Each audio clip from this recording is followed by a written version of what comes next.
So I think last all of you, all these questions have you completed, and we can go ahead. चलिए, let's see the first question. Greatest interior of x square minus 1 by 3 equal to 1. Greatest interior of something, ये जो है वह अगर greatest interior के अंदर कुछ भी है, अगर ये 1 हो रहा है तो इसका मतलब है कि ये 1 और 2 के बीच में लाई करेगा. मतलब ये हुआ कि एक्स स्क्वायर माइनस 1 बाई 3 1 और 2 के बीच में लाई करेगा. 1 के इक्वल हो सकता है बट 2 के इक्वल नहीं होगा, क्योंकि अगर ये 2 के इक्वल हो गया तो इसकी वैल्यू 2 हो जाएगी. ठीक, तो यहां से अब हम सॉल्व कर देंगे. X square minus 1 less than 6 but greater than equal to 3 हो जाएगा. ठीक है, 3 को मल्टीप्लाई कर दिया और 1 को ऐड कर दिया दोनों साइड में, तो ये आ जाएगा आपका 7 और ये आ जाएगा आपका 4. ठीक, अब तो दो ऑप्शन, या तो आप इस पोर्शन को सेपरेट सॉल्व कीजिए और इसको सेपरेट सॉल्व कीजिए और इसका इंटरसेक्शन लीजिए, या फिर मॉड का लॉजिक अप्लाई कीजिए, रूट अप्लाई कर दीजिए दोनों साइड में. देखिए, जब हर तरफ पॉजिटिव नंबर हो तो आप इनइक्वलिटी में रूट अप्लाई कर सकते हैं, लेकिन अगर निगेटिव नंबर कहीं पे है तो आप रूट अप्लाई नहीं कर सकते. तो यहां पे पॉजिटिव है तो दोनों साइड में रूट लगा दीजिए. तो root 4 less than equal to root X square less than root 7. Root 4 2 होता है, प्लस माइनस 2 नहीं होता, तो 2 less than equal to mod x less than root 7. I am sure कि understood all of you, correct. तो यहां से mod x lie between C and D का फार्मूला लगाएंगे तो हम कहेंगे कि एक्स लाई करेगा माइनस रूट 7 से, ये तो स्पेस कम हो गया भाई, और स्पेस कम हो जाता तो मुझे बहुत कष्ट हो जाता है कि भाई स्पेस नहीं रहेगा तो लिखेंगे कैसे. हाँ, तो यहां से आ जाएगा कि x जो है लाई करेगा माइनस रूट 7 से लेकर के माइनस 2 तक, r x लाई करेगा आपका 2 से लेके रूट 7 तक. इन्हें देखिए इक्वल, ओपन और क्लोज प्रॉपरली मेंटेन कीजिएगा. तो फाइनली आंसर क्या हो गया, x element of open minus root 7 to minus 2 close, r means union होता है और 2 क्लोज टू रूट 7 ओपन. ये आपका आंसर हो गया. आई एम श्योर कि it's clear to all of you. ठीक, चलिए दूसरा क्वेश्चन देखते हैं. दूसरा यहीं देख लेते हैं क्योंकि ये इसी के लायक है, इसके लिए अलग से सॉल्व करने की कोई जरूरत नहीं. Greatest integer of something equal to 1 by 2.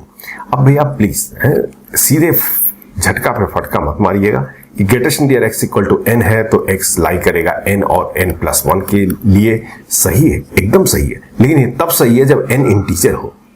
अगर n इंटीजर नहीं है तो आप ऐसे नहीं कर सकते कि मतलब आप इसको ऐसे नहीं कर सकते कि ये लाई करेगा 1 बाई 2 और 1 बाई 2 प्लस 1 के बीच में, क्योंकि ये तो लिखा है कि x की वो वैल्यू जिसके लिए इस ग्रेटेस्ट इंटीजर ऑफ समथिंग की वैल्यू 1 बाई 2 है, वो तो हो ही नहीं सकता.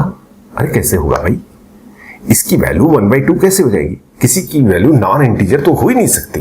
ग्रेटेस्ट इंटीजर x की value, greatest integer of something की वैल्यू, एम आई राइट. तो ये कभी भी ट्रू नहीं है, और जब कभी भी ट्रू नहीं होता है तो हम क्या लिखते हैं, नो सॉल्यूशन या फिर नल सेट. ठीक, ठीक है. हाँ, अब चलिए इस पे आ जाते हैं. ये क्वेश्चन अच्छा क्वेश्चन है. Not equal to 1 by 5. X की कौन सी वैल्यू के लिए इसकी ग्रेटेस्ट इंटीजर एक्स की value, greatest integer of something की वैल्यू 1 बाई 5 के इक्वल नहीं होगी. अरे किसी हर वैल्यू के लिए नहीं होगी, ये कभी भी, ये हमेशा ट्रू है, ये कभी भी 1 बाई 5 के इक्वल हो ही नहीं सकता. तो यहां से आप क्या लिखेंगे इसका आंसर कि x element of real number. ये आंसर आपको समझ में आया. ये पूछ रहा है कि x की वो वैल्यू बताओ जिसके लिए ग्रेटेस्ट इंटीजर ऑफ, इसको मान लो p है, greatest integer of p, greatest integer of p 1 by 5 के इक्वल नहीं होनी चाहिए. अरे ये कभी भी इक्वल नहीं होगा, p कुछ भी हो. 1 बाई 5 के इक्वल कभी भी नहीं होगा, p कुछ भी हो. ठीक है, मतलब ये स्टेटमेंट हमेशा ट्रू है, और जब कोई भी स्टेटमेंट हमेशा ट्रू होती है तो उसको लिखते हैं x element of real number. I am sure कि it's clear to all of you. ठीक, चलो भाई नेक्स्ट क्वेश्चन पे आते हैं. और नेक्स्ट क्वेश्चन क्या है हमारा, नेक्स्ट क्वेश्चन क्या है हमारा, ये नोट कर लिया आप लोगों ने. अरे नोट कर लिया ना. हाँ, तो मैं रफ करने आ रहा हूं, अगर बाई चांस नोट नहीं किया है तो इसको पॉज करके नोट कर लीजिए फटाफट. चलिए देखते हैं चौथे क्वेश्चन को। ग्रेटेस्ट इंडियर ऑफ सम, फिर ये कंपोजिट आ गया। बार बार मैं बोल रहा हूं मैथमेटिक्स का ये फेवरेट थिंग होता है कंपोजिट फंक्शन, तो वो हमेशा आता है मैथमेटिक्स में। कंपोजिट आ गया। हम पहले इस ग्रेटेस्ट इंडियर को हटाएंगे, तो हमारे लिए ये इसको ऐसे पढ़ेंगे कि greatest integer P equal to 2, और पी क्या है आपका? Greatest integer x minus 5। इसको मैंने पी मान लिया, इस टोटल को मैंने पी मान लिया। ठीक, तो हम यहां से कहेंगे कि पी लाई करेगा 2 और 3 के बीच में। सही बात है भाई। अब इसकी वैल्यू पुट कर दीजिए आप, तो p की वैल्यू क्या है? Greatest integer x minus 5 lying between 2 and 3। 5 को दोनों साइड हटाइए तो यह आ जाएगा 7 less than equal to greatest integer x less than 8। I am sure कि all of you understood this point. ठीक है, अब आपसे x पूछ रहा है जबकि ग्रेटेस्ट इंडियर x 7 और 8 के बीच में लाई कर रहा है। ये तो बेवकूफी वाली बात है। ग्रेटेस्ट इंडियर x कभी भी किसी इंटरवल में कैसे लाई करेगा? वो तो इंटीजर होते हैं ना। तो यहां से सिर्फ एक ही सॉल्यूशन निकलता है कि ग्रेटेस्ट इंडियर x 7 होगा। क्यों? क्योंकि ये कह रहा है 7 और 8 के बीच में लाई करेगी। 7.1 तो हो ही नहीं सकता, 7.2 हो ही नहीं सकता, 7.99 भी नहीं हो सकता। ये पूरे का सिर्फ एक ही ऑप्शन है कि भाई ये इंटीजर ना। आपसे ये कहा जा रहा है कोई एक इंटीजर 7 और 8 के बीच में लाई कर रहा है, 7 और 8 के बीच में, बताओ वो इंटीजर क्या होगा? तो वो इंटीजर 7 ही हो सकता है, क्योंकि ये 7 के इक्वल। अगर ये इक्वल साइन नहीं होता तो कोई सॉल्यूशन नहीं होता इसका। ठीक, तो अब इसके पास से कुछ बचा ही नहीं उस क्वेश्चन में। x belongs to 7 to 8, because उन्होंने ग्रेटेस्ट इंडियर x की वैल्यू नहीं पूछी थी, x की वैल्यू। तो x की वैल्यू आ गया आपका 7 to 8। आई एम श्योर कि this point is very clear to all of you. समझ में आ गई बात? अरे आ गई ना, आ गई तो तुम लोग दुखी हो जाते हो यार। कुछ बच्चे होते हैं ना जो समझ में आ जाता है दुखी हो जाते हैं। चलिए, greatest integer sine x equal to 1, x की वैल्यू निकालनी है, याद रखिएगा। ग्रेटेस्ट इंडियर साइन x, सोचिए साइन x कहां लाई करता है? साइन x हमारा -1 और 1 के बीच में लाई करता है। तो ग्रेटेस्ट इंडियर साइन x की वैल्यू क्या होगी? वो तो -1 हो सकती है, या फिर 0 हो सकता है, फिर 1 हो सकता है।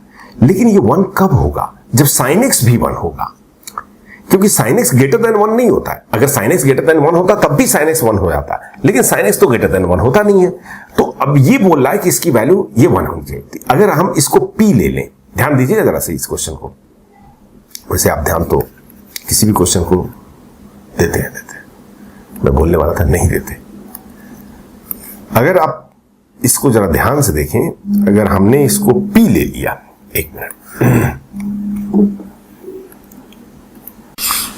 तो हमने क्या किया, इस साइन x को अगर हम p ले लें तो हमारे पास आ गया greatest integer p is equal to 1।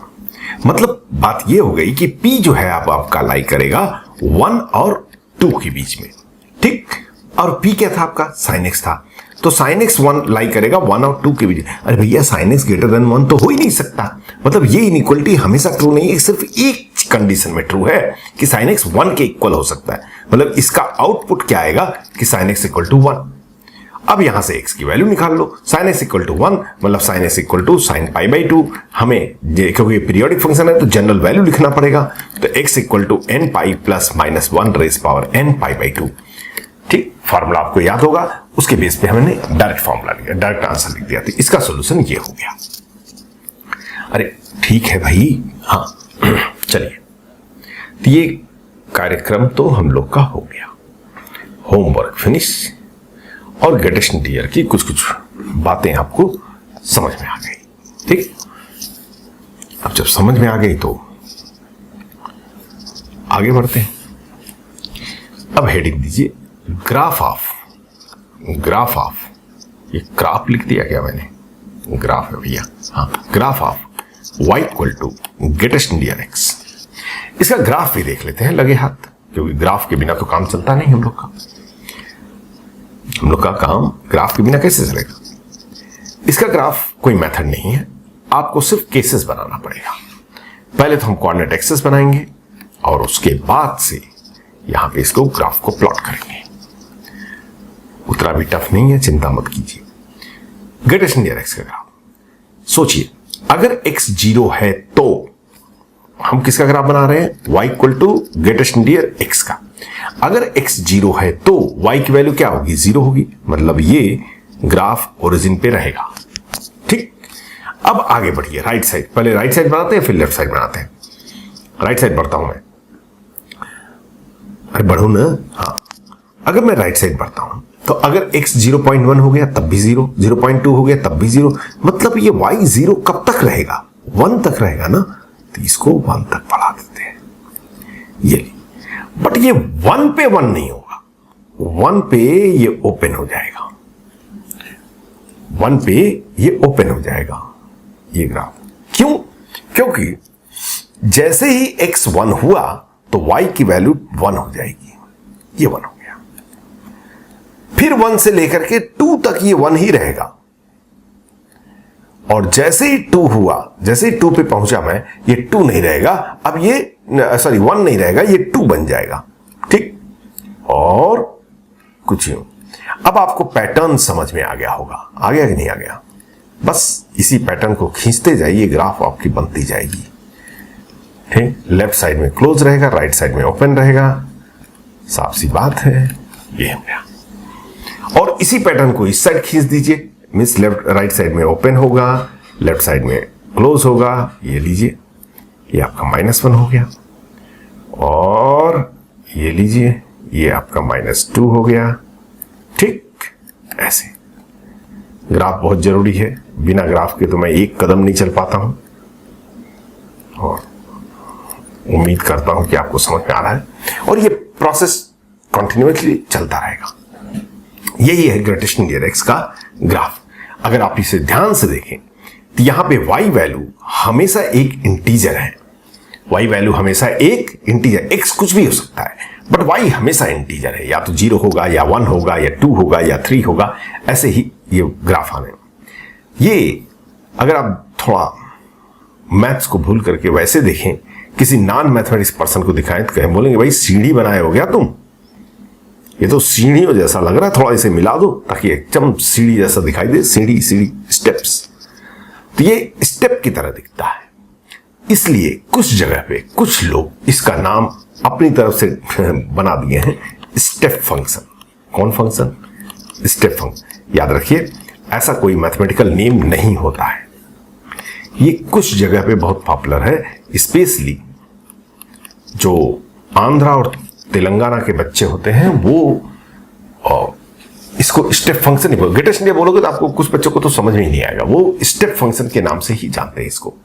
तो सब जगह अपना अपना नाम दिया जाता है, तो इसको स्टेप फंक्शन भी कहते हैं। हो सकता है आप कभी कोई बुक कर रहे हैं, कोई क्वेश्चन कर रहे हो, तो वहां पे स्टेप फंक्शन लिखा हो तो डरी मत, वो ग्रेटेस्ट इंडिया बोल रहे हैं, ठीक है, क्योंकि ये स्टेप फंक्शन की तरह दिखता है, स्टेप की तरह दिखता है, तो इसलिए हम इसको नाम स्टेप फंक्शन भी देते हैं, ठीक। ग्राफ समझ में आ गया आपको है? हाँ, अगर आपने नोट नहीं किया है तो पॉज करके नोट कर लीजिए जल्दी से, ठीक। चलो भाई, ये ग्रेटेस्ट इंडियन एक्स का ग्राफ हो गया।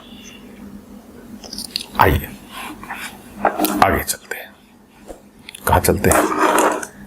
आगे चलते हैं और कुछ और चीजें देखने की कोशिश करते हैं। ग्रेटेस्ट इंडियन की इनइक्वालिटी भी देख लेते हैं। इनइक्वालिटी ऑफ ग्रेटेस्ट इंडियन, ये डरने का नहीं, इसमें डरने का नहीं है, इसमें सीखने का है। यहां कोई मेथड, कोई लॉजिक कुछ नहीं चलता है, बेसिक कंसेप्ट चलता है। क्या चलता है? क्या क्या पूछ सकते हैं आपसे ये लोग पूछ सकते हैं भाई ग्रेटेस्ट इंडियन पी एक बिगर देन ए नंबर हो, एक greater than equal to number हो, लेस देन नंबर हो, less than equal to number हो, लाइन बिटवीन नंबर हो, बस यही सिचुएशन हो सकती है, ठीक है। तो इसको हम लोग कैसे करेंगे? मैंने शायद होमवर्क में क्वेश्चन नहीं किया, नहीं कर दिया, सारे कर दिया, पता नहीं, ठीक। मुझे ऐसा लगा कि मैंने कोई क्वेश्चन छोड़ दिया है, कोई बात नहीं।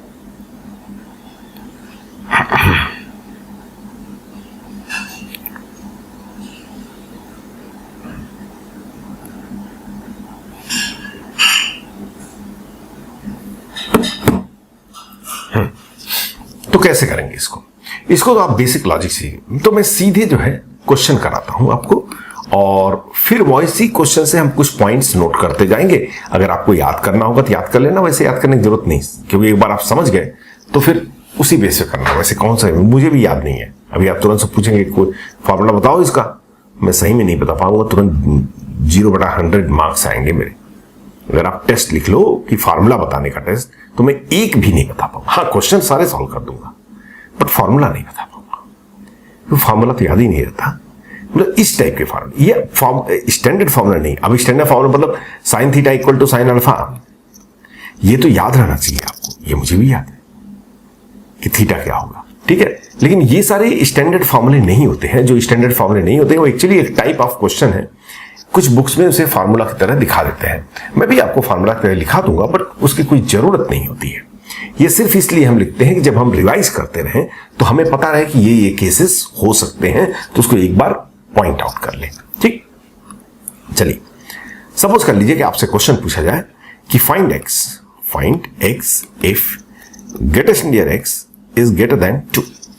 Find x if greatest near x is greater than 2। चलो भाई, मुझे भी पता है, आपको भी पता है कि greatest near x कभी भी नॉन इंटीजर तो होता ही नहीं है। greatest near x कभी भी नॉन इंटीजर तो होता ही नहीं है। ये कह रहा है x की वो वैल्यू बताओ जिसके लिए greatest near x 2 से बड़ा हो, 2 से बड़ा। अब greatest near 2 से बड़ा हो तो क्या क्या हो सकता है? 3 हो सकता है, 4 हो सकता है, 5 हो सकता है। अगर आप यहां से देखें, अगर ये नंबर लाइन लगाएं और यहां पे 2 लिख दें, यहां पे 3 लिख दें, 4, 5, 6 सो ऑन, ये इस क्वेश्चन के अनुसार से greatest near x की कौन कौन सी वैल्यू हम ले सकते हैं? हम ये ले सकते हैं, हम ये ले सकते हैं, हम ये ले सकते हैं, हम ये, मतलब इसके बाद सारे ले सकते हैं, इसके बाद सारे ले सकते हैं, 3 भी ले सकते हैं। क्या हम 2 ले सकते हैं? नहीं। तो जब 2 नहीं ले सकते हैं तो इसका मतलब x यहां पे तो आ ही नहीं सकता। क्यों? क्योंकि अगर x यहां आया तो लेफ्ट साइड इंटीजर आंसर होता है, तो 2 आंसर हो जाएगा। x अगर यहां पे आया तो लेफ्ट साइड इंटीजर आंसर होता है, 1 आंसर हो जाएगा। मतलब x कहीं भी इस साइड या यहां तक नहीं हो सकता। हाँ, x 3 हो सकता है, और 3 के बाद वाला नंबर सारे हो सकते हैं, क्योंकि यहां रहा तब भी 3 आ जाएगा, यहां रहा तब भी 3 आ जाएगा, यहां रहा तो 4 आ जाएगा, तो एक्सेप्टेबल है। बात समझ आ रही है? तो इसका आंसर आप क्या बोलेंगे कि x greater than equal to 3। नहीं समझ आएगा? अरे बात समझ में आई कि नहीं भाई? साफ सी बात है, greatest near x 2 से बड़ा होना चाहिए, तो x कहां होना चाहिए? अगर greatest near x 2 से बड़ा होना चाहिए, मतलब यह है कि 2 नहीं होना चाहिए, तो यहां पे x नहीं होना चाहिए, और जब यहां नहीं है तो इसके पहले तो होगा ही नहीं, तो इसी के बाद ही होगा, तो यहां से शुरू होगा, ठीक। तो इस केस पे हम एक जनरल केस लिख सकते हैं कि if greatest near x greater than n, याद रखिए n इंटीजर है, n इंटीजर है, then x will be greater than equal to n plus 1। greatest near x greater than n, then x will be greater than equal to n plus 1। मैंने नहीं derive किया, ये आपने work किया है इसी क्वेश्चन के बेस पे। नहीं समझ में आई बात? अरे बात समझ में आई? हाँ। वैसे ही अगर हम यहां से ये करें,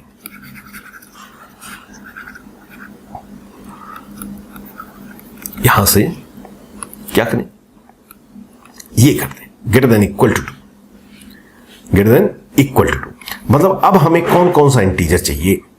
अब हमें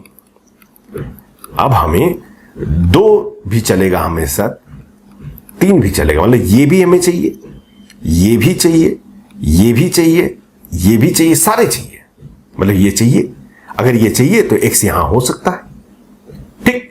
अगर ये चाहिए तो x यहां भी हो सकता है, x यहां भी हो सकता है। क्या x यहां हो सकता है? बोलो बोलो। नहीं हो सकता, क्योंकि अगर x यहां हो गया तो उसकी वैल्यू greatest near x की वैल्यू 1 हो जाएगी भाई।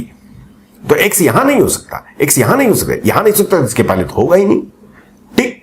तो इसका मतलब ये है कि ये x की वैल्यू यहां से शुरू होगी, तो इसका आंसर हो गया x greater than equal to 2। यहां से कुछ भी हो, अगर x यहां हो तो भी चलेगा, यहां हो, यहां हो, यहां हो, तो x की सारी वैल्यू 2 से लेकर के आगे तक। तो हम यहां से ये भी कह सकते हैं कि if greatest near x greater than equal to n, then याद रखिए n इंटीजर है, बार बार मैं बोल रहा हूं, then x greater than equal to n, मतलब अगर x greater than equal to a particular integer, then x will be directly greater than x, you can remove and this will be answer. Again, no need of learning this, but you should know कि these are the situation can happen. ये situation हो सकता है, ये आपको mind में रखना है, इसे याद करने की कोई जरूरत नहीं है। ठीक है, अरे ठीक है ना, हाँ आगे चलते हैं और देखते हैं। अब तो दोनों केस हो गए, मतलब ग्रेटेस्ट इंडेक्स एक बड़ा किसी नंबर से बड़ा हो तब भी कर लिया, किसी नंबर से बड़ा या इक्वल हो तब भी कर लिया। अब दूसरा केस क्या हो सकता है कि ग्रेटेस्ट इंडेक्स किसी नंबर से छोटा हो, लेस देन 2, तो क्या करेंगे? कुछ नहीं करेंगे, नंबर लाइन सोचेंगे, इमेजिन करेंगे और फिर वहां पे लोकेट करने की कोशिश करेंगे। ठीक, अब सोचिए कि ग्रेटेस्ट इंडेक्स, अब कुछ लोग सोच रहे हैं सर आपने ये 4 क्यों बनाया? अरे 2 तो बनाना पड़ेगा और उसके आगे पीछे थोड़ा बहुत बना लेते हैं, थोड़ा आइडिया रहेगा। लेस देन 2 मतलब क्या है? एक इंटीजर 2 से छोटा है, one integer is less then 2, particular integer is less then 2। तो इंटीजर क्या हो सकता है? या तो वो 1 होगा, या तो वो 0 होगा, या तो वो -1 होगा। ठीक, बट 2 नहीं हो सकता, 3 नहीं हो सकता। मतलब अब लेफ्ट साइड के सारे नंबर लेंगे। ठीक है, देखते हैं क्या x यहां हो सकता है? नहीं, क्योंकि अगर यहां हुआ तो ग्रेटेस्ट इंडेक्स की वैल्यू 2 हो जाएगी। यहां हो सकता है? नहीं। यहां हो सकता है 2 पे? नहीं। अगर 2 पे हुआ तब भी ग्रेटेस्ट इंडेक्स की वैल्यू 2 हो जाएगी, तो यहां भी नहीं होगा, तो कहां हो सकता है? यहां हो सकता है, हाँ, क्योंकि तब ग्रेटेस्ट इंडेक्स की वैल्यू 1 होगी और अकॉर्डिंग टू क्वेश्चन वो एक्सेप्टेबल है। यहां भी हो सकता है, यहां भी हो सकता है, इसके पहले कहीं भी रहे, राइट साइड नहीं जाएगा, अब तो लेफ्ट साइड जाएगा भाई। तो x की वैल्यू क्या आ जाएगी? Less than 2। x की वैल्यू लेस देन 2 आ जाएगी। अरे बात समझ आ रही है? 2 तो इंक्लूड नहीं कर सकते, बट 2 के पहले सारे नंबर इंक्लूड कर सकते हैं। तो हम यहां से कर सकते हैं कि if greatest index is less than n, then x less than n। Did understand? अरे अंडरस्टूड एवरीबॉडी? हाँ, चलिए और देख लेते हैं। बहुत सिंपल सा है, इसमें कोई ज्यादा टफ है ही नहीं। मैं क्या पढ़ाऊं इसमें, कुछ मुझे पढ़ाने को नहीं है। लेस देन इक्वल टू 2, इसका भी देख लेते हैं। बार बार सर आप 2 ही ले रहे हो, क्यों? 2 से इतना प्यार है क्या आपको? नहीं, मुझे 2 से ऐसा कोई प्यार नहीं है। ऐसे ही आ गया 2 सामने तो 2 लेता रहा। Greatest index less than equal to 2। ठीक है, अब क्या हुआ? पॉसिबिलिटी है भाई। अब ये पॉसिबिलिटी है कि जो है ग्रेटेस्ट इंडेक्स की जो इंटीजर है, ग्रेटेस्ट इंडेक्स की वैल्यू या तो 2 होगी, या तो 1 होगी, या तो 0 होगी, या तो -1 होगी। क्या नहीं होगी? ये सोचो, 3 नहीं होगी और 3 के आगे कुछ भी नहीं होगा। मतलब ये है कि x यहां नहीं हो सकता, x यहां नहीं हो सकता, यहां नहीं हो सकता, 3 पे नहीं हो सकता, लेकिन जस्ट बिफोर 3 तो हो सकता है भाई, क्योंकि अगर यहां पे आया तो उसका ग्रेटेस्ट इंटीजर 2 हो जाएगा और वो एक्सेप्टेबल है। यहां आया तो भी एक्सेप्टेबल, यहां आया तो भी एक्सेप्टेबल, यहां आया तो भी एक्सेप्ट, मतलब इसके पहले सारी वैल्यू एक्सेप्टेबल है। आई एम श्योर कि ऑल ऑफ यू अंडरस्टूड। इसके पहले 3 के पहले सारे वैल्यू एक्सेप्टेबल है। मतलब ये जो आपको देगा वो क्या देगा? x less than n 2 + 1 means 3। मैं 2 + 1 क्यों लिख रहा हूं मैं जी? 3। ये 3 नहीं होगा, 3 के पहले सारे एक्सेप्टेबल है, less than 3।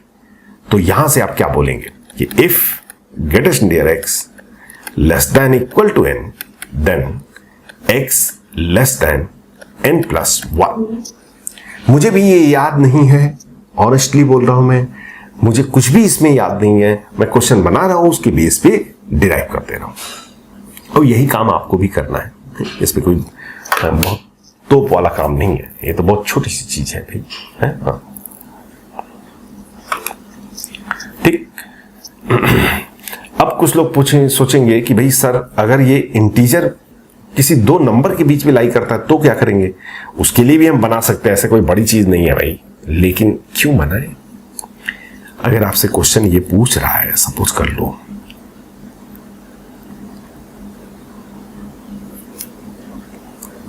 something going in my nothing, sorry, ये 2 नंबर के बीच में लाई कर रहा था, क्या करें? मैं तो आपको सजेस्ट करूं भैया इसको निकाल लो, इसको निकाल लो, उसका इंटरसेक्शन ले, काहे को लफड़ा पालना? वैसे करना हो तो आप नंबर लाइन से कर लीजिए, क्यों फार्मूला मत करो, मत करो, मत करो। सिर्फ एक ही चीज मैं आपको बोलूंगा, ज्यादा फार्मूला हमारे दिमाग में नहीं फिट हो सकता है, सिर्फ कॉपी में फिट होगा। बहुत सारे फार्मूला मैं आपको लिखवा दूं तो आपकी कॉपियां भर जाएंगी और आपके पेरेंट, आपके दोस्त बड़े खुश होंगे, क्या बात है यार तुमने इतना पढ़ लिया, लेकिन वो दिमाग में नहीं रहेगा भाई साहब। तो बेसिक करो और एंजॉय करो। ये रहा 5, इसके बाद 3 आएगा, इसके बाद 4 आएगा, फिर 5 आ जाएगा। हमें चाहिए ग्रेटेस्ट नियर एक्स 2 और 5 के बीच में लाए, मतलब हमें ये चाहिए, हमें ये चाहिए, हमें ये चाहिए, हमें ये नहीं चाहिए। ठीक, हमें ये चाहिए, इसके पहले वाला नहीं चाहिए, मतलब 2 के पहले तो जाएगा ही नहीं। तो x greater than equal to 2 चाहिए, चाहिए, चाहिए, चाहिए, चाहिए, चाहिए, चाहिए, चाहिए, चाहिए, चाहिए, चाहिए, चाहिए, नॉट चाहिए। तो यहां पे अगर पुट करेंगे तो फिर नहीं चाहिए, तो मतलब ये हो गया आपका answer direct. I am sure कि all of you able to understand. ठीक, अगर कहीं कंफ्यूजन हो तो स्प्लिट कर लो, उसको अलग सॉल्व कर लो, उसको अलग सॉल्व कर लो और उसका इंटरसेक्शन ले लो, वो आंसर हो जाएगा। बहुत सिंपल सीधी सी बात होती है, कोई ज्यादा टफ नहीं होता है। ठीक है, तो ये ग्रेटेस्ट नियर एक्स की कहानी आपको शायद समझ में आ गई होगी, थोड़ी बहुत नहीं समझ में आई होगी क्योंकि बहुत ज्यादा टिपिकल केस मैंने नहीं कराया, वो हम करेंगे फंक्शन में साथ साथ करेंगे, चिंता मत कीजिए। ठीक है, सब कुछ यहां पढ़ाऊंगा तो फिर आपको पूरा हजम नहीं होगा एक साथ, बट बेसिक पढ़ा रहा होता है। वो ग्रेटेस्ट नियर एक्स देख के डर नहीं लगेगा। इक्वेशन आएगा, ठीक है, इक्वेशन तो हमने कर लिया, इनइक्वलिटी आएगी तो हम कर लेंगे, ठीक, ग्राफ बनाना होगा बना लेंगे, बस यही 3 चीज तो होता ही है, और क्या होगा। चलो अब थोड़ा और बात को आगे बढ़ाते हैं और थोड़ा बहुत चर्चा हम लोग कर लेते हैं fractional part of x. Fractional part of x. बहुत देर से बेचारा बैठा हुआ है, हम सिर्फ ग्रेटेस्ट नियर एक्स की चर्चा किए जा रहे हैं, फ्रैक्शनल पार्ट ऑफ एक्स की चर्चा नहीं कर रहे हैं, तो कर लेते हैं। एक्स को हम क्या लिखते हैं, greatest near x plus fractional part of x. Fractional part of x जहां भी दिखाई दे, पहला चीज आपके माइंड में आना चाहिए कि फ्रैक्शनल पार्ट ऑफ एक्स एक नंबर है जो कि हमेशा 0 और 1 के बीच में रहता है। ये 0 के इक्वल हो सकता है बट 1 के इक्वल नहीं होगा। ठीक है, फ्रैक्शनल पार्ट ऑफ एक्स की वैल्यू होती क्या है, हम कहेंगे कि x minus greatest near x होता है। अरे वहीं ऊपर से नीचे खींच दिया और कुछ नहीं किया, तो लुई बस कोई नया अच्छा नया फार्मूला आ गया। अरे इसी से फ्रैक्शनल पार्ट ऑफ एक्स की वैल्यू क्या हो गई, x माइनस ग्रेटेस्ट नियर। आपको ग्रेटेस्ट नियर x निकालने आता है, हाँ आता है, तो फिर आपको फ्रैक्शनल पार्ट ऑफ एक्स भी आता है। जैसे आपसे किसी ने पूछा कि बताओ भाई फ्रैक्शनल पार्ट ऑफ 2.8 कितना होगा, तो हम कहेंगे 2.8 माइनस ग्रेटेस्ट नियर ऑफ 2.8, और ग्रेटेस्ट नियर ऑफ 2.8 कितना होता है 2, तो हाँ ये आ जाएगा 0.8। ठीक है, अगर आपसे कोई पूछे फ्रैक्शनल पार्ट ऑफ बताओ माइनस 2.1 कितना होता है, तो हम कहेंगे कि ये वैल्यू माइनस 2.1 ये x minus greatest near of minus 2.1।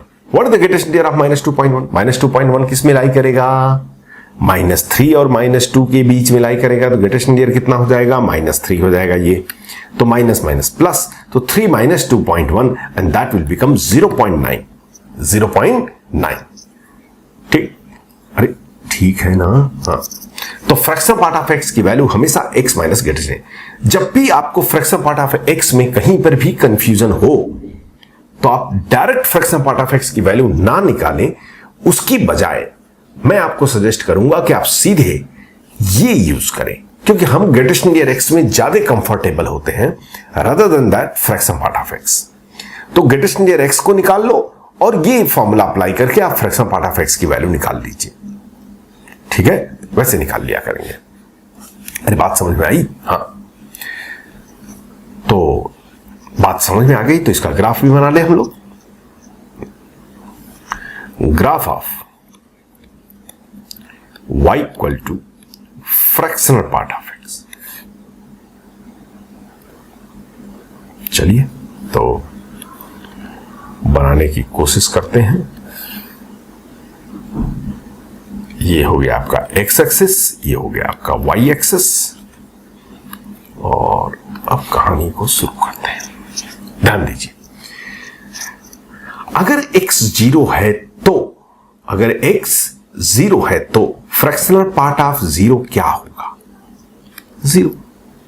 याद रखिए, फ्रैक्शनल पार्ट ऑफ, कहीं पे नोट कर लीजिए, fractional part of any integer is always zero. पूछो क्यों? क्योंकि any integer will be integer minus greatest integer of integer and greatest integer is the same answer, तो वैल्यू जीरो होती है हमेशा। तो एट इंटीजर मींस जीरो तो integer है, अरे है ना, हाँ, तो ये इंटीजर है, तो इसकी वैल्यू तो जीरो है। अब जीरो से जब आगे बढ़ते हैं, ध्यान दीजिएगा, ये बिहेवियर कब चेंज करेगा? 1 पे, ठीक है, तो 1 तक तो कोई कष्ट नहीं है, 1 तक कोई कष्ट नहीं है।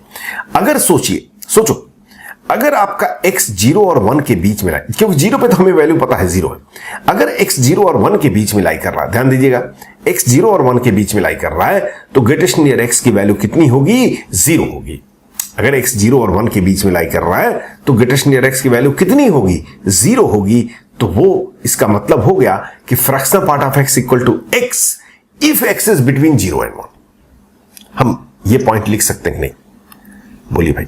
अरे मैं आपसे परमिशन पूछ रहा हूं भाई कि अगर x 0 और 1 के बीच में लाई करता है, if x lying between 0 and 1, then fractional part of x, can I write x?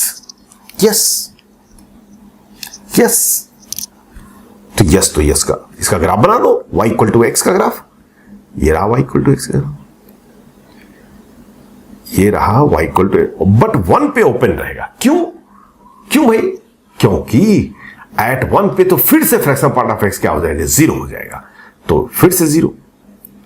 अब सोचिए अगर x 1 और 2 के बीच में लाई करता है, क्योंकि 1 पे तो 0 है, 1 और 2 के पे लाई करता है, तो फ्रैक्शनल पार्ट ऑफ x की वैल्यू क्या हो जाएगी?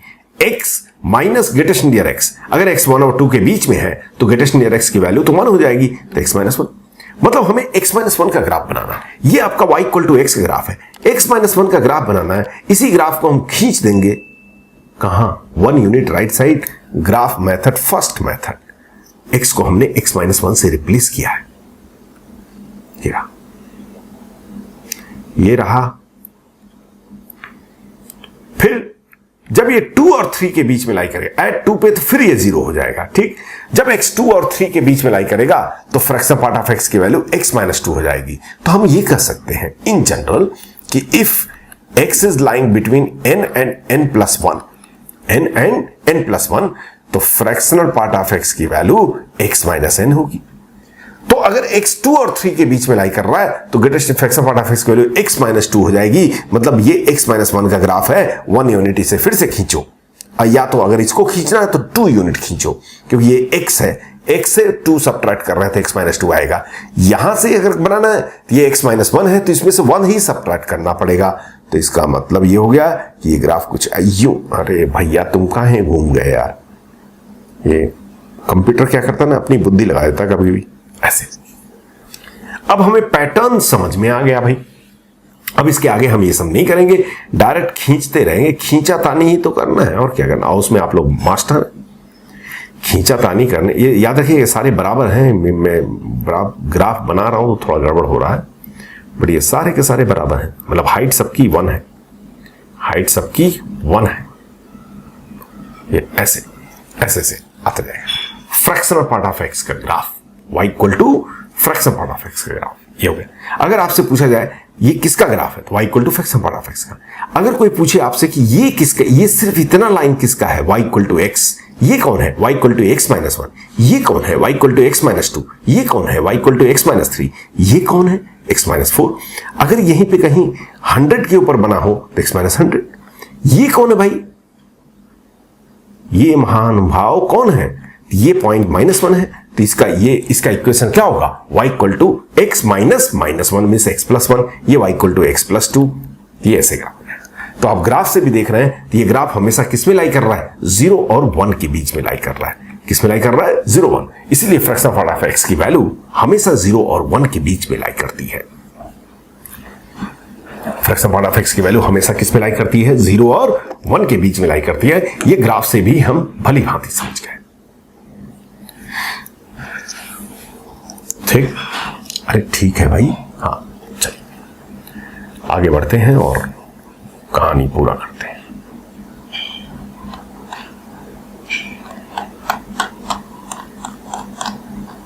नोट कर लीजिए, इसको भी नोट करना है। अगर आपने नोट नहीं किया अभी तक तो पॉज कर लीजिए लेक्चर और नोट कीजिए, फिर आगे हम बढ़ते हैं कहानी।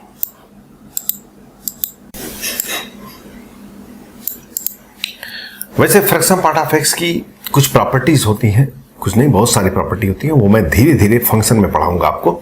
यहां पे बेसिक एक प्रॉपर्टी बताता हूं, ये पीरियोडिक फंक्शन है, पीरियोडिक विथ पीरियड 1। कोई भी फ्रैक्शन पार्ट ऑफ एक्स जो होता है वो 1 उसका पीरियड होता है। क्यों? क्योंकि आफ्टर 1 यूनिट ये हमेशा रिपीट कर रहा है, ये पीरियोडिक होता है। ठीक, कुछ और छोटे छोटे प्रॉपर्टी आप नोट कर लें तो ज्यादा अच्छा रहेगा। पहला तो ये हुआ कि fraction part of integer is 0, no doubt, just I already told you. Fractional part of x plus n will be equal to fraction part of x where n belongs to integer। ये property आप periodicity concept से ही समझ सकते हैं, वैसे नहीं। ठीक है, आप सिंपल सी मतलब इसका समझा दे रहा हूं, n इंटीजर होना चाहिए कि फ्रैक्शनल पार्ट ऑफ अगर x+1 कोई पूछे तो हम कहेंगे कि इसकी वैल्यू हो जाएगी आपकी fractional part of x। Fractional part of x+2 की वैल्यू यही होगी, फ्रैक्शनल पार्ट ऑफ x+3 की वैल्यू भी यही होगी। ठीक है, तो जब भी कोई इंटीजर ऐड करते हैं तो वो वही सेम आंसर आ जाता है। बात समझ आ रही? एक्चुअली यहां से हम एक और अपने लिए स्पेशल प्रॉपर्टी निकाल सकते हैं। क्या? अगर आपसे कोई पूछे कि x plus greatest integer of x+n क्या होगा, ध्यान दीजिएगा, तो इसको हम क्या लिख सकते हैं कि x+n minus fractional part of x+n। अरे भाई, greatest integer x equal to x minus fractional part of x, that's what, वही तो लिखा है मैंने, है? पता नहीं तुम लोग क्यों सोचने लगते हो उल्टा सीधा। इक्वल टू x+n माइनस, अभी हमने सीखा कि greatest integer fractional part of x+n equal to fractional part of x, ये फ्रैक्शनल पार्ट ऑफ x हो जाएगा। ध्यान दीजिएगा, तो ग्रेटेस्ट इंटीजर x+n अब क्या हो जाएगा, अगर ये x और x minus fractional part of x को ध्यान दीजिए, x minus fractional part of x कभी भी हम क्या लिख सकते हैं, greatest integer x plus n। तो यहां से एक और प्रॉपर्टी हमारे पास ग्रेटेस्ट इंटीजर x के लिए डेवलप हो गई कि greatest integer x plus integer n या फिर माइनस, दोनों के लिए वैलिड है, is equal to greatest integer x plus minus n। याद रखिए n शुड बी इंटीजर। मेरे कहने की बात मतलब यह है कि अगर आपसे कोई पूछे कि बोलो भाई ग्रेटेस्ट इंटीजर x माइनस 7 कितना होगा, तो हम सीधे बोलेंगे कि ग्रेटेस्ट इंटीजर x माइनस 7। लेकिन ये कभी भी हम नॉन इंटीजर के लिए अप्लाई नहीं कर सकते। ठीक है, मतलब ये यहां से ये चीज डेवलप मत कीजिएगा कि greatest integer of x plus 3/2 कितना होगा, तो आपने लिख दिया ग्रेटेस्ट इंटीजर x प्लस 3/2। अरे कैसे होगा भाई, ये तो इंटीजर है, इंटीजर प्लस नॉन इंटीजर तो नॉन इंटीजर हो जाएगा, और ये साइड तो हमेशा इंटीजर है, तो इंटीजर नॉन इंटीजर के इक्वल तो हो ही नहीं सकता। ठीक है, सिंपल लॉजिक है, कोई ज्यादा कष्टदायक चीजें नहीं है। आई एम 100% श्योर कि all of you understood this point. Is this clear? हाँ, ये हमारी कहानी थी ग्रेटेस्ट इंटीजर x के बारे में, और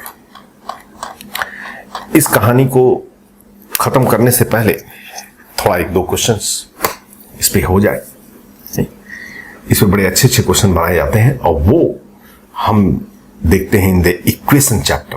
अगर आपने पढ़ा हो, मुझे नहीं मालूम, क्वाड्रेटिक इक्वेशन एंड एक्सप्रेशन जब बच्चे पढ़ते हैं तो उसमें भी इस टाइप के क्वेश्चन ग्रेटेस्ट इंटीजर को यूज करके ब्यूटीफुल क्वेश्चंस डिजाइन होते हैं, अच्छे क्वेश्चंस डिजाइन होते हैं।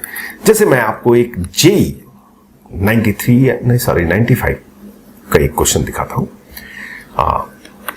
Beautiful question, find x if 4 fractional part of x equal to x plus greatest integer x। ठीक है,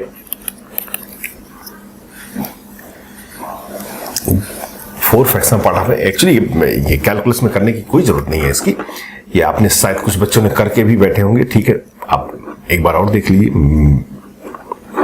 ज्यादा दुखी मत होइए कि सर ये तो पहले ही कर लिए हैं, अलजेब्रा में कर चुके हैं।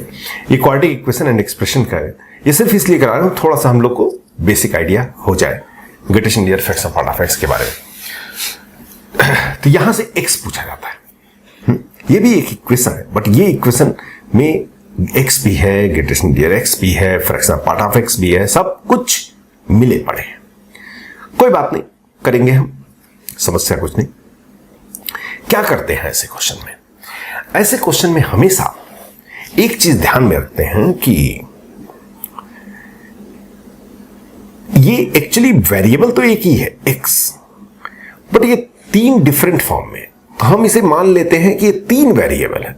याद रखिएगा, मेरा स्टेटमेंट, मैं गलत स्टेटमेंट पास कर रहा हूं, उसका मतलब दूसरा समझिए। हम इसे कह लेते हैं भाई 3 वेरिएबल है, एक तो फ्रैक्शनल है पार्ट है, एक तो सिर्फ x है, और एक ग्रेटेस्ट इंटीजर x है। एक इक्वेशन में 3 वेरिएबल सॉल्व करना बहुत डिफिकल्ट है। पहले हम इसे क्या करेंगे, एटलीस्ट 2 वेरिएबल में चेंज करते हैं। कैसे चेंज करेंगे? हमारे पास एक जनरल रूल है कि x को कभी भी कहीं भी किसी भी समय हम ये लिख सकते हैं नहीं तो लिख दो और यहां पुट कर दो। तो 4 fractional part of x equal to हो गया आपका greatest integer x plus fractional part of x plus greatest integer x। ठीक है सर, इसको जरा ठीक से लिख दो। हम कहेंगे 3 fractional part of x equal to, ठीक है ना? हाँ ठीक ही होगा, 2 ग्रेटेस्ट इंटीजर x। इसको इधर ले गया और कुछ नहीं किया। ठीक, बात समझ आई? आते? हाँ। अब सोचिए, इन दोनों में फ्रैक्शनल पार्ट ऑफ x और ग्रेटेस्ट इंटीजर x का कोई लिमिट है? नहीं, ये कुछ भी हो सकता है। ये -2 भी हो सकता है, ये -100 भी हो सकता है, और ये नियर टू इनफाइनाइट भी हो सकता है। कुछ भी हो सकता है वो। But fractional part of x का एक लिमिट है, वो हमेशा 0 और 1 की। तो एक काम करते हैं हम लोग, फ्रैक्शनल पार्ट ऑफ x की वैल्यू लिख देते हैं। वो हो गया आपका 2 ग्रेटेस्ट इंटीजर x बाई 3। ठीक, इक्वेशन 1। अब आगे बढ़ते हैं। अब हमारे पास ऑप्शन है कि हम जानते हैं कि फ्रैक्शनल पार्ट ऑफ x तो हमेशा 0 और 1 के बीच में लाई करता है। ये फ्रैक्शनल पार्ट ऑफ x की वैल्यू यहां पुट कर दो, तो क्या आएगा? 2 greatest integer x by 3 line between 0 and 1। तो ग्रेटेस्ट इंटीजर x कहां से लाई करेगा? 0, 3 मल्टीप्लाई किया, 2 डिवाइड किया, लेस देन 3/2। तो ग्रेटेस्ट इंटीजर x अब जानते ही है, वो नॉन इंटीजर तो हो ही नहीं सकता। ठीक है, 0 और 3/2 के बीच में लाई कर रहा है, तो इसका मतलब ये हो गया, या तो ये 0 होगा या 1 होगा। यही 2 ऑप्शन है भाई। 3/2 मीन्स व्हाट? 1.5।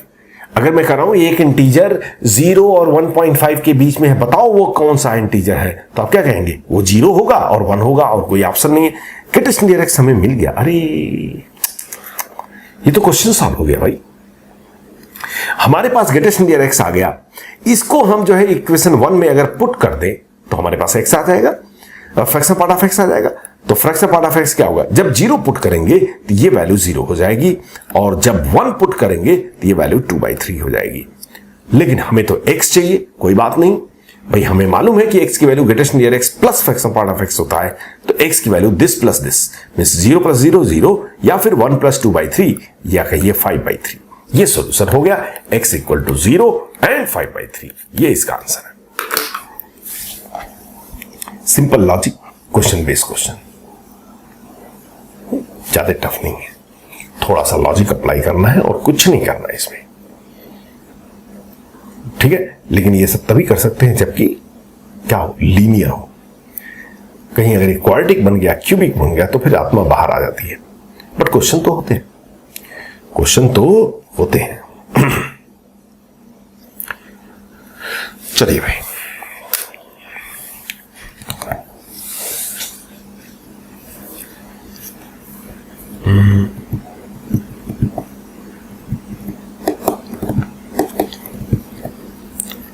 ठीक है, नोट कर लिया आपने? हाँ। सो ये पूरी कहानी आपकी ग्रेटेस्ट इंटीजर x की और फ्रैक्शनल पार्ट ऑफ x की खत्म हो गई। अब यहां से हम शुरुआत करेंगे। क्या शुरुआत करेंगे? फंक्शन चैप्टर का, मतलब कैलकुलस शुरू करेंगे। हमारा कैलकुलस शुरू होगा इसमें इसके बाद से। कैलकुलस में पहला चैप्टर तो जो हम लोग पढ़ेंगे वो पढ़ेंगे फंक्शन। देखिए, कैलकुलस में जो होता है आपका highest weightage topic in the JEE, मतलब मैक्सिमम क्वेश्चंस जो होते हैं वो कैलकुलस के होते हैं। और उसका रीजन है क्योंकि जो बच्चे जो इंजीनियरिंग करते हैं 4 साल इसी के साथ लड़ाई करना होता है मैथमेटिक्स में, तो इसलिए वो चाहते हैं कि आपका ये टॉपिक स्ट्रांग होना चाहिए। इसमें 2 पोर्शन है, एक तो डिफरेंशियल कैलकुलस है और एक इंटीग्रल कैलकुलस है। पहला डिफरेंशियल कैलकुलस और दूसरा इंटीग्रल कैलकुलस। पहले हम डिफरेंशियल कैलकुलस करेंगे। डिफरेंशियल कैलकुलस में हम पहले पढ़ेंगे फंक्शन, इतना जल्दी खत्म नहीं होगा, कम से कम 10 से 11 लेक्चर रहेगा। उसके बाद हम पढ़ेंगे लिमिट, 8 या 9 लेक्चर। फिर आएगा हमारा कॉन्टिन्यूटी, फिर डिफरेंशियबिलिटी, उसके बाद एप्लीकेशन ऑफ डेरिवेटिव। तो ये आपका डिफरेंशियल कैलकुलस खत्म हो जाएगा। एप्लीकेशन ऑफ डेरिवेटिव बड़ा चैप्टर है, उसमें sorry tangent, normal, monotonicity, maximum minima, बहुत कुछ पढ़ते हैं, ठीक है। हाँ, और उसके बाद इंटीग्रल कैलकुलस आता है, उसमें 3-4 चैप्टर हैं, indefinite integration, definite integration, area, differential equation, just 4 chapter. वो 4 चैप्टर खत्म हो जाएगा तो फिर आपका कैलकुलस फिनिश हो जाएगा। तो बहुत बड़ी जर्नी है, कम टाइम है, आराम से आप कर सकते हैं, इन डेप्थ कर सकते हैं, बस उसमें आपको रेडी रहना पड़ेगा। कैसे रेडी रहना पड़ेगा?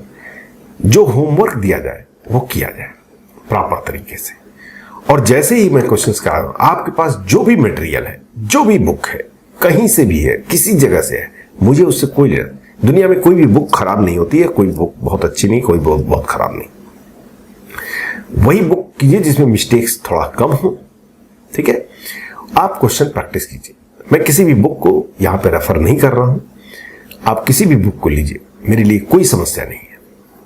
बट साथ में आपको होमवर्क करना है और बुक्स के क्वेश्चन, जैसे मैंने आपको फंक्शन शुरू किया, अगर मैंने बोला भाई, क्योंकि अभी तक मैं आपको कोई ये नहीं बोल रहा था भाई बुक से प्रैक्टिस करो, क्योंकि ये कोई टॉपिक नहीं था, ये तो टूल था, ये तो हम इसको यूज करते हैं, यूज करके जो है आगे इसे कैलकुलस नहीं है। लेकिन अब तो आपका टॉपिक शुरू हो रहा है, जो आपके बुक्स में होंगे, जो आपके स्टडी मटेरियल में होंगे, जो आपके असाइनमेंट में होंगे, तो वो आपको साथ ही साथ प्रैक्टिस करना है। तो जैसे फंक्शन स्टार्ट होगा अगली क्लास में, जब हम फंक्शन पढ़ेंगे तो लगभग domain, maximum part of the domain will do. तो डोमेन मैंने पढ़ा है, अब बुक उठाइए, दुनिया की कोई बुक उठाइए, डोमेन, फाइंड द डोमेन, जहां भी लिखा हो कूद जाइए उसके ऊपर, उसको सॉल्व करना शुरू कर दीजिए, कोई समस्या नहीं आएगा। अगर आपने अभी तक लेक्चर को कोई मिस नहीं किया है, या लेक्चर को प्राप्त होमवर्क सारे सबमिट किए हैं, लेक्चर समझ में आया है, तो believe me, you will not face problem what ever the level of the question, ठीक है। तो हम उम्मीद करते हैं कि आगे आप ध्यान से पढ़ाई करेंगे। तो आज आपका होमवर्क नहीं है, क्योंकि ये टॉपिक का इतिश्री हो गया, और मैं नहीं चाह रहा हूं कि होमवर्क के क्वेश्चन से मैं समझ, अब आपको सीधे असाइनमेंट मिलेगा पूरी इनइक्वालिटी का, पूरी इनइक्वालिटी जिसमें रहेंगे वो आप असाइनमेंट सॉल्व कीजिए, और अगले क्लास से आप जो है होमवर्क शुरू करेंगे, ठीक। सो चलिए, see you in the next lecture with the नए जोश और एक प्रॉपर कॉन्फिडेंस के साथ। हाँ, कम से कम 35% जेई मैथ्स का जो पोर्शन है उसमें तो गलती नहीं करूंगा मैं, ठीक है, चाहे वो जेई मेन का हो, चाहे वो जेई एडवांस का हो। Okay, see you tomorrow next class, all of you, thank you very much.